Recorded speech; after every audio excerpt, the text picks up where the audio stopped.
Idul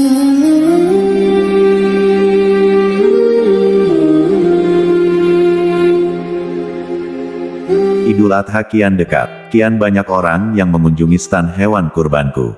Sebagian hanya melihat-lihat, sebagian lagi menawar, dan alhamdulillah, tidak sedikit yang akhirnya membeli. Aku menyukai bisnis ini, membantu orang mendapatkan hewan kurban dan Allah memberiku rezeki halal dari keuntungan penjualan. Suatu hari, datanglah seorang ibu ke stanku. Ia mengenakan baju yang sangat sederhana, kalau tidak boleh dibilang agak kumal. Dalam hati aku menyangka ibu ini hanya akan melihat-lihat saja. Aku mengira ia bukanlah tipe orang yang mampu berkurban. Meski begitu, sebagai pedagang yang baik aku harus tetap melayaninya. "Silakan Bu, ada yang bisa saya bantu?" Sapaku seramah mungkin. "Kalau kambing itu harganya berapa, Pak?" Tanyanya sambil menunjuk seekor kambing yang paling murah. "Itu 700.000, Bu," jawabku. Tentu saja harga itu bukan tahun ini.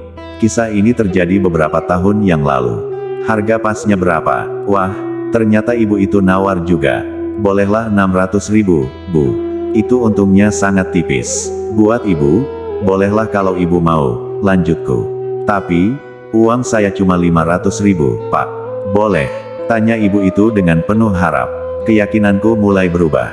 Ibu ini benar-benar serius mau berkurban.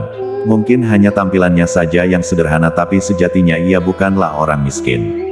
Nyatanya ia mampu berkurban. "Baiklah, Bu. Meskipun tidak mendapat untung, semoga ini barokah," jawabku setelah agak lama berpikir. Bagaimana tidak, 500.000 itu berarti sama dengan harga beli. Tapi melihat ibu itu, aku tidak tega menolaknya. Aku pun kemudian mengantar kambing itu ke rumahnya. Astagfirullah, Allahu Akbar, aku terperanjat. Rumah ibu ini tak lebih dari sebuah gubuk berlantai tanah. Ukurannya kecil, dan di dalamnya tidak ada perabot mewah. Bahkan kursi, meja, barang-barang elektronik, dan kasur pun tak ada. Hanya ada dipan beralas tikar yang kini terbaring seorang nenek di atasnya. Rupanya nenek itu adalah ibu dari wanita yang membeli kambing tadi. Mereka tinggal bertiga dengan seorang anak kecil yang tak lain adalah cucu nenek tersebut. "Emak, lihat apa yang Sumi bawa," kata ibu yang ternyata bernama Sumi itu. Yang dipanggil emak kemudian menolehkan kepalanya. "Sumi bawa kambing, Mak. Alhamdulillah, kita bisa berkurban." Tubuh yang renta itu duduk sambil menengadahkan tangan. "Alhamdulillah, akhirnya kesampaian juga emak berkurban. Terima kasih ya Allah," lirihnya.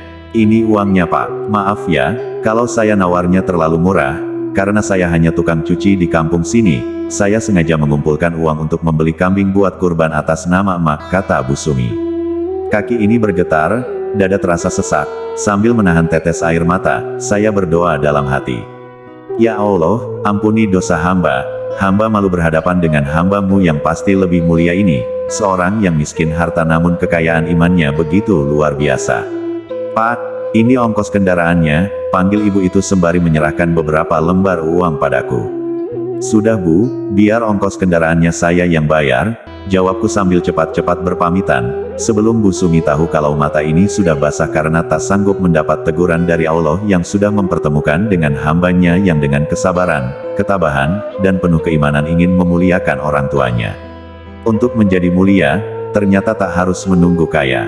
Untuk mampu berkurban, ternyata yang dibutuhkan adalah kesungguhan. Kita jauh lebih kaya dari Bu Sumi. Rumah kita bukan gubuk, lantainya keramik. Ada kursi, ada meja, ada perabot, hingga TV di rumah kita. Ada kendaraan, bahkan, ponsel kita lebih mahal dari harga kambing kurban. Tapi, sudah sungguh-sungguhkah kita mempersiapkan kurban? Masih ada waktu sekitar 1 bulan. Jika kita sebenarnya mampu berkurban, tapi tak mau berkurban, hendaklah kita malu kepada Allah ketika Dia membandingkan kesungguhan kita dengan Bu Sumi. Jika kita sebenarnya mampu berkurban, tapi tak mau berkurban, hendaklah kita takut dengan sabda Rasulullah ini. Barang siapa yang memiliki kelapangan untuk berkurban namun dia tidak berkurban, maka janganlah ia mendekati tempat salat kami. Hadis riwayat Ibnu Majah, Ahmad dan Al-Hakim.